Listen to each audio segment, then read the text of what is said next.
आप आ गए हैं डॉक्टर सुरेश कुमारी चैनल पर।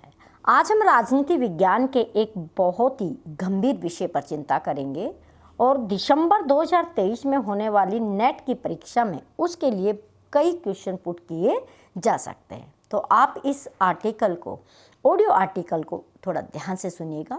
देखिए, जब तक आरक्षण रहेगा तब तक जाति रहेगी, जब तक जाति रहेगी तब तक कुछ लोगों की राजनीति रहेगी, जब तक उनकी राजनीति रहेगी तब तक आरक्षण रहेगा। दुनिया गोल है और यहाँ सब गोलमाल है। जाति आधारित जनगणना पर जारी बहस के बीच प्रधानमंत्री मोदी ने कहा कि गरीबी ही देश में सबसे बड़ी जाति है। उनकी बात से तो यही लगता है कि अगला चुनाव गरीबी बनाओ जाति के आधार पर होगा। कभी कांग्रेस का नारा था कि न जात पर न पात पर, इंदिरा जी की बात पर मोहर लगेगी हाथ पर। तब से लेकर अब तक कांग्रेस पार्टी ने एक लंबी यात्रा तय कर ली है। जातीय जनगणना के नतीजों के बाद अब बिहार में मुख्यमंत्री बदलने की मांग तेज होगी। मुस्लिम नेतृत्व की मांग भी जोर पकड़ेगी, जिसमें सीएम या डिप्टी सीएम की मांग का दबाव बढ़ेगा। सरकार और संगठन में अति पिछड़ी जातियों को और हिस्सेदारी देने की मांग होगी।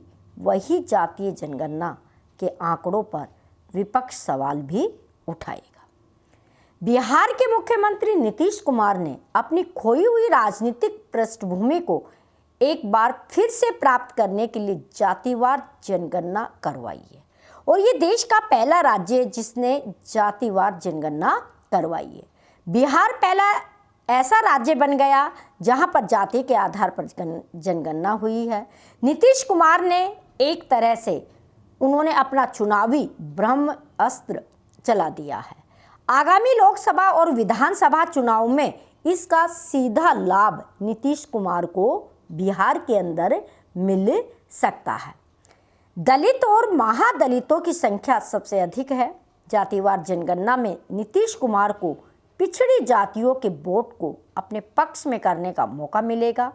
देश में जाति के आधार पर जनगणना नहीं होनी चाहिए या होनी चाहिए, ये एक अलग बहस का विषय है। इस संवेदनशील विषय पर केंद्र और राज्यों की सरकारों को गंभीरता के साथ विचार करना चाहिए। ये एक प्रकार में जाति आधार पर देश को सामाजिक रूप से बांटने का उपक्रम है। बिहार की इस जातिवार जनगणना का प्रभाव पूरे देश की राजनीति पर पड़ेगा। केंद्र समेत दूसरे राज्यों में भी जातिवार जनगणना कराने के लिए दबाव बढ़ेगा। इसके कारण देश में एक बार फिर से मंडल और कमंडल की राजनीति को हवा मिलेगी। जातिवार जनगणना सवर्ण और दलित समाज के अंदर आपसी द्वेष और संघर्ष को बढ़ावा दे सकती है, क्योंकि जहां जातिवार जनगणना से उच्च जातियों को नुकसान होगा, वहीं पर इससे पिछड़ी जातियों को सर्वाधिक लाभ होगा। देश के मंडल और कमंडल की राजनीति को 1990 के दशक में भोगा हुआ है। उस समय देश की क्या दुर्दशा हुई थी, क्या दंगे हुए थे, किस तरह का नुकसान हुआ था, ये सब देखी हुई है। उसके बावजूद भी भारतीय राजनीति में अपनी राजनीतिक रोटियां सेकने के लिए नेता लोग इन मुद्दों को क्यों नहीं छोड़ते हैं। इसी आधार पर हम देखते हैं कि ये जो बिहार में जातीय जनगणना हुई है उसमें देखा जाए तो हमें भारतीय कहीं नज़र नहीं आते हैं।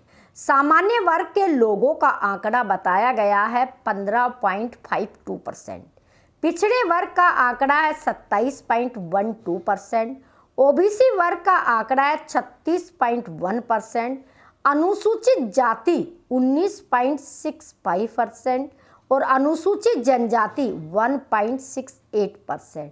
तो मैं ये पूछती हूँ कि भारतीय 0% है, भारतीय इनमें से कोई नहीं है। यानी कि हमें जाति से ऊपर उससे सिर्फ हमें भारतीय होना चाहिए, तभी हम देश की एकता अखंडता तो बनाए रख सकते हैं। जाति के आधार पर हमें फूट डालो राजनीति नहीं करनी है जो अंग्रेजों ने की थी। इस नीति को छोड़कर हमें सिर्फ भारतीय के आधार पर हमें काम करना होगा, तभी देश का विकास हो सकता है। नहीं तो हमें जाति के आधार पर प्रत्येक राज्य जनगणना करेगा, देश करेगा, तो इससे हमें नुकसान ही भुगतना पड़ेगा। इससे जितनी भी जातिवार जनगणना हुई है, इससे रिलेटेड नेट में बहुत सारे क्वेश्चन पूछे जा सकते हैं। आप अगर चैनल पे नए हैं तो प्लीज़ चैनल को सब्सक्राइब कर लीजिएगा, वीडियो को लाइक कीजिए, शेयर कीजिएगा। Thanks for watching. स्वस्थ रहिए, व्यस्त रहिए, मस्त रहिए, अपने ज्ञान को बढ़ाते रहिए। धन्यवाद।